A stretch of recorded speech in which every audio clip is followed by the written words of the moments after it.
aboard the latest version of the crossover that started the crossover craze. Yes, you've guessed it, it's the Nissan Qashqai. And the Cash part of its name has to do with the fact that it's been selling quite well, and Nissan has made a lot of money off of it. Back in 2007, when the first Qashqai came along, it really didn't have that much competition, since it's the model that started this particular craze of small hatchback-based high-riders.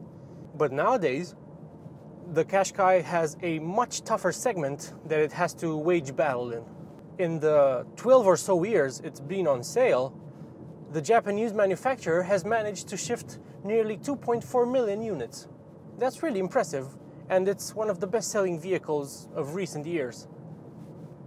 It's no wonder you see them all across Europe. It doesn't matter which market, which particular European market we're talking about, you're always going to trip over a few Qashqais. And what are the reasons for its undeniable success? Well, first of all, it's a super comfortable car. This is a trait that's characteristic of all Qashqai models, and the latest one is no different. For today's test drive route, I chose a particularly bumpy road just to highlight how comfortable it is. I'm going to drive some other cars in the future over this road, and I'm going to reference back to this video to show the difference. In other stiffer cars, you would be bounced around all over the place, but the Qashqai really has superb damping and the springs are quite soft and pleasant. It's definitely not particularly apt at carving corners, but if you don't hurry it along, it'll still grip fairly well, and the comfort levels are still high even during cornering. Okay, so let's see how it handles a few corners.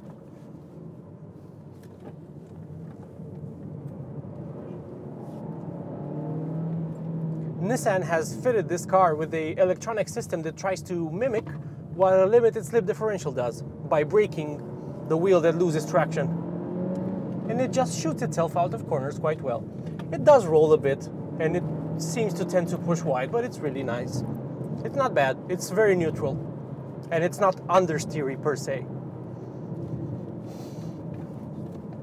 The seating position is also pretty good. You obviously sit high, since this is what people in this segment are looking for, but you don't really feel that you sit as high as in a proper SUV, which for me, for my liking, is great because I don't really enjoy sitting on cars. I prefer feeling like I'm sitting in them, and this certainly offers that sensation. This particular model I'm driving is a fairly well-spec'd Tecna model with the 1.3 liter 159 horsepower engine.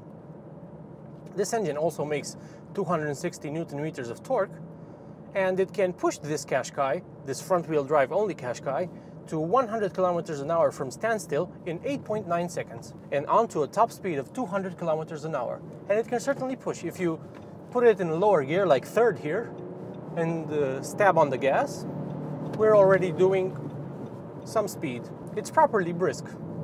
Now let's see how much it leans in this corner, this right-hander. As you can see, there's nothing wrong with how well this absorbs bumps. So far, during my drive of the Qashqai, this is the most impressive part of the experience. This 1.3 liter 4-cylinder turbo is also impressively hushed, even under hard acceleration. If I put it in fourth now and then third, you can hear it. And what I especially appreciate is that you don't feel like you're straining the engine when you're revving it hard. And I'm happy to report that it has a 6,500 RPM rev limit, even though if you check its spec sheet, it says peak power is delivered at 5,500 RPM. So the last 1,000 RPM is just for entertainment. Another quality that this car's buyers, I'm sure, appreciate about it is just how easy it is. The steering is light, the shifter is only slightly notchy, but just notchy enough to know you're moving it around. Some cars, shifters feel overly light. This one feels, I think it has the right balance between notchiness and lightness. Driving this car is not a chore. It's super easy. And since you're sitting quite high, visibility is also excellent. Even visibility out the back. This engine is really peppy. I'm now in second gear at 3,000 RPM, and if I floor it, I'm doing 70 kilometers an hour. It's really good.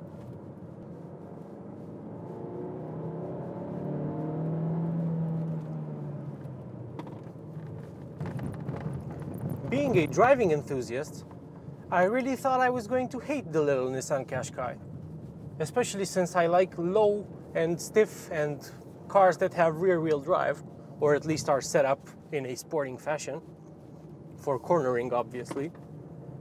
Whereas this, it's purely set up for comfort and having a good view out and loading people and stuff easily into it. And I really thought that since it really isn't my cup of tea, that I was going to hate the little Qashqai. But actually, I do see why it's so popular. And whereas in the case of other high-riding vehicles, it would have bothered me that it doesn't have all-wheel drive, although it is optional if you really want it on this car. You shouldn't get it though. In the case of the Qashqai, I don't think you should get it with all-wheel drive. I mean, this engine is really pokey. And if you put all-wheel drive on it, it will sap some of the power, it will add weight, it will decrease efficiency, and the all-wheel drive system isn't something you're going to use in a vehicle like this. I mean, even with front-wheel drive only, you can still take it on a bumpy country road that's full of potholes. It does have a higher ride height than normal hatchbacks and sedans, so it's fine. The current Qashqai is going to be replaced in 2020. It's been around for like 6 years or so, and it's undergone 2 separate facelifts. This car I'm driving right now is virtually brand new, so it's the very latest one that's had both of the refreshes. And even though I'm familiar with both versions of the same model, I'm struggling to find the differences. The biggest difference is the steering wheel, which I also saw on the new Nissan Micra. It's very nice, it's quite sporty. It has this flat bottom that adds to the sportiness. And it's actually useful in this car where the steering wheel is lower in comparison to where your body sits in the car. So the flat bottom actually, for some people, might improve comfort because they won't hit their knee on the steering wheel. This car also has the LED headlights with integrated LED blinkers, which are really cool. And it came with 18-inch summer tires and wheels, but now since it's winter, these are 17-inch wheels, also from Nissan. What I'm getting out of this is that you shouldn't buy Nissan's Qashqai thinking it could replace a Duster that just overtook me.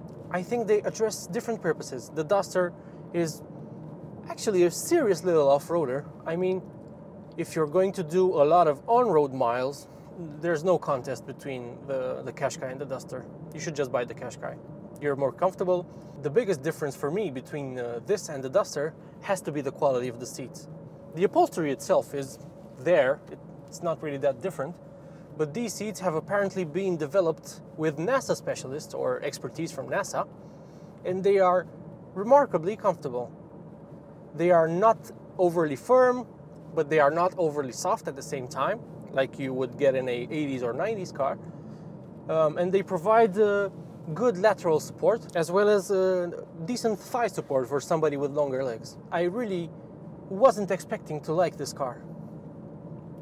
I was expecting to say that it's the kind of car confused people buy when they don't really know what kind of car they want, so they just get whatever. But it's really more than a whatever car, and I'm now starting to see why it's so popular, even though it really isn't perfect. For instance, I don't like either the exterior styling or the interior design of this car, and it's really starting to show its age. I mean, any of the VW Group rivals from Seat, VW, or Skoda, especially the Skoda Karoq, really trump it in terms of interior quality. There's no contest. The infotainment is also quite old and outdated feeling, and I really don't necessarily like the interior layout. It's not really bad, it's inoffensive, but it's really starting to show its age. It looks like a car from the early 2000s. not one from the noughties. It's actually remarkably good. I wouldn't buy it myself because it isn't my cup of tea, but I promise I'll judge people less when I see them driving this car from now on. I have seen the light. I haven't actually. So if you're going to buy this car, I suggest you avoid the diesels, even though they're very good. Both of them are Renault sourced. Avoid all-wheel drive, and you should avoid the very high-spec models since they push the price close to or even past the 30,000 euro mark. And this car is really worth the money if you're paying around 20,000 for it, I guess. I think it's a fair price for what you're getting. I don't think you should buy it with leather, which this car doesn't have, because these seats are perfectly adequate.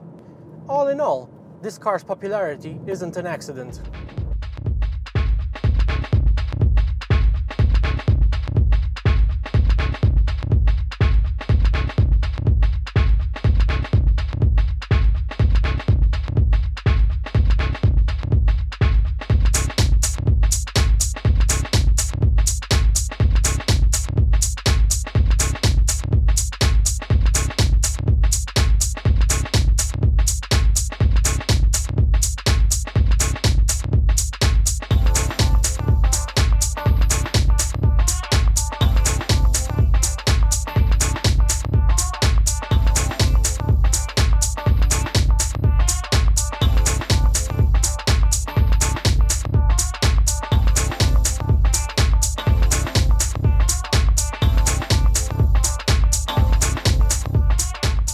This has to be one of the noisier electrically assisted steering racks I've heard.